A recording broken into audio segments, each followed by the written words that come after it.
Hey everyone, here's another Geek Tips. I think we're going to keep this one short. I just want to show a modeling technique in Fusion.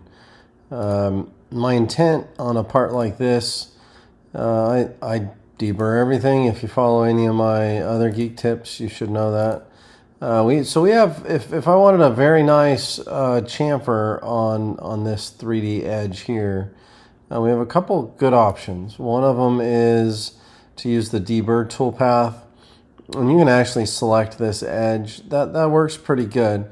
If you're like me and I'm making a cosmetic part, I like to model this. And back in my SolidWorks days, which is a pretty long time ago now, you could just grab chamfer and click on that edge, type some value in there. And Fusion struggles with that, so maybe someday they'll be able to do it natively. Now that I don't work for Autodesk, I can show you my little pro tip that I learned from my buddy Kevin Schneider. So what I want, just to be clear, what I really want is something like this. Now this is a fillet, but I want it to do this and then just kind of taper off. I think it aesthetically looks really, really nice. So what you do is you actually start with the fillet. Now, if you're taking notes, the magic here, and I honestly I haven't done this in a while, and I had to text my buddy Kevin to remind me the exact sequence. And so you add a fillet, and then the next step is to go to the Surface Workspace, which kind of changes some functionality. But then you control select, in this would be the 3 segments, and then you just hit delete on your keyboard. Now what you'll notice is that turned this whole body into surfaces because it's not watertight anymore.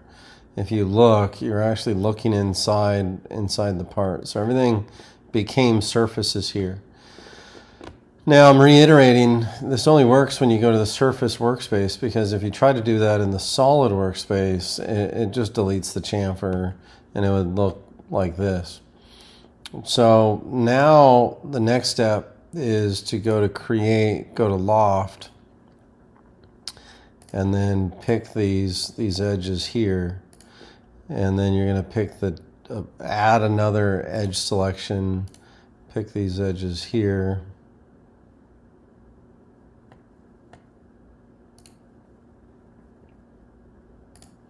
Pick these edges here. Now the next important note is on your edge type, or your continuity type, I guess. You're going to use G0, so connected, not tangent, not curvature. If you do tangent or curvature, you'll get tangent or curvature. So now when you hit OK and you look over in your bodies, you have the main, what originally was a solid body, and then you have the additional. So this is getting kind of hairy for some machinists, I'm imagining, but it's probably pretty old news for a lot of people. So now that you have these 2 bodies, you can control select them over here, and then you stitch them back together. And what that'll do is it'll make a watertight solid body. So I could leave it there, but let me give you a couple pro tips on machining these features. So from here we'll go to manufacturer. I don't really care about any manufacturing details. I'm just trying to get through that as fast as possible. One thing I will say is I want to make sure, as we're using 3D Toolpaths, I want to make sure the body is selected appropriately. All right, so now from here, here's the problem with 3D Toolpaths, is that you very, very often have too many options, and that's people get kind of stuck in the weeds on this. And one thing I'll say is that my go-to here will likely be Scallop. If you just want to get something pretty nice and move forward, Scallop is kind of the first place to start. Scallop handles steep geometry, shallow geometry, and segment geometry pretty well. It has kind of shortcomings maybe on all of them, but I use it most often when I want to do Just a little segment geometry. Segment geometry is when I just want to do this segment, or maybe this whole chamfer is a segment of geometry. I'm not trying to machine a mold or anything like that. Okay, so my instinct is to grab maybe a 1/4 inch ball mill. But the thing is, this thing's only 30 thou, and I'm just going to tell you, when you're machining tiny geometry, you're probably better using a small tool. So I'll drag this up here. So I have presets from Toolpaths, so adaptive, surface, wall. So I've just filtered the ball mill, pick my surface preset. And so this is a 1/4 inch tool, and I actually suspect this is going to be, it's going to be hard to get some really good results. So let's go selection, click again to open up the selection manager. That's what we want. Tool containment is center on boundary. Contact point boundary should be turned on. I've got a whole Geek Tips video about containments. If you haven't watched it, it's worth watching. My Scallop should be defaulting to this, so I'm just going to hit these right 3 dots and hit save as user default. Contact only, and then additional offset. I do negative tolerance, and I actually make that my save as user default too, or as well. Let's just hit OK, see what we get. So it's not terrible. Let me turn off the in-process stock. So that's not terrible at all. It's not great at all either. It's pretty wavy here. That's not great. It's pretty wavy and kind of chopped up over here. That's not great either. So first thing I'm going to do is, if you are machining small segments of geometry, you need a small tolerance. So my default would be go to 1/10. I'll go to 10 millionths. 10 millionths ain't terrible either. Let's just do one thing at a time. My other instinct is to go to a little smaller stepover. Yeah, so that didn't help a ton, and I don't want that many stepovers. So I'm going to go knock out two things. I'm going to add a 0 to this, and I'll make this 10 thou, I guess. I can limit the stepovers. I might do that actually. Yeah, so we started getting into some of this weird stuff. The smooth, the wiggliness got a little better, and then this can get really annoying. I'll show you how I deal with that. So let's limit the stepovers. I'm going to switch to an 1/8 inch ball here real soon, because I think the smaller tool will just work better. Let's make sure our geometry is negative tolerance, which it is.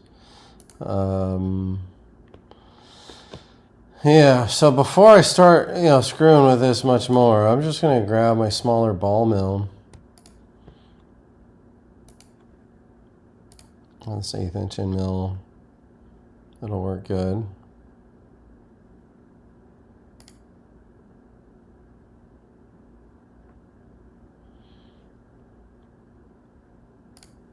That's the one I wanted, actually.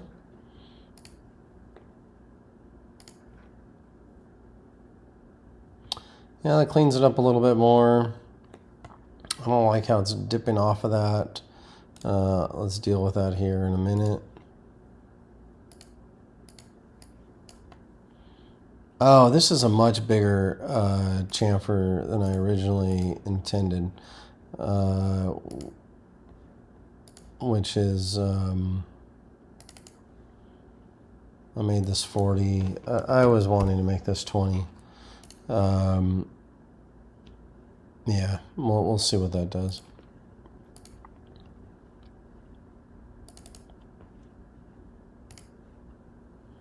Yeah, that's why I did that one extra pass. So it's still waterfalling a little bit there. We still have some of this I don't like. But I'm going to do a simulation and verify that 2 passes is going to give me, yeah, that's what I want. That's going to be nice there. And then 2 passes there. It's nice there too. So we have some of this stuff we'll clean up here in a minute. And then what's happening here? Let's go figure that out. Shortest path.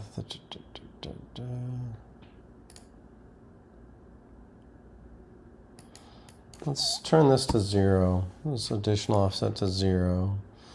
And see, that's what's happening there. You need to pull it in because it's finding these little segments of geometry to go get. And so we could do negative tolerance times 2. Yeah, it didn't help that bottom piece, did it? So what's happening there is we could come to avoid, add an avoid surface. Sometimes I like to add it to the cylinders so we don't have a little like witness mark up there. This will be fine.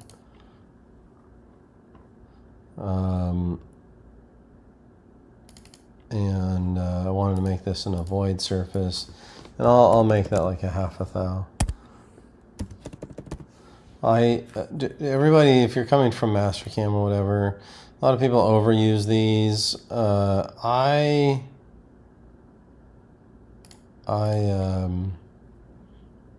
Yeah, that's really clean now, right? I used them as an absolute kind of last resort. I'd actually clean this up good as well. What I really wanted to show you was trimming toolpaths. So you get some of those dotted stuff like up here. Let's see if I can force that to happen. If we come back here, turn these off.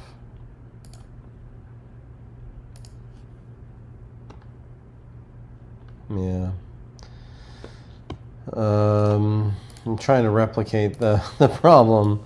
Negative tolerance.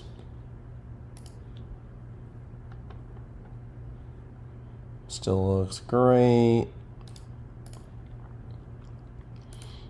You know what? I'm just going to get rid of this. We'll ignore this little dip down there.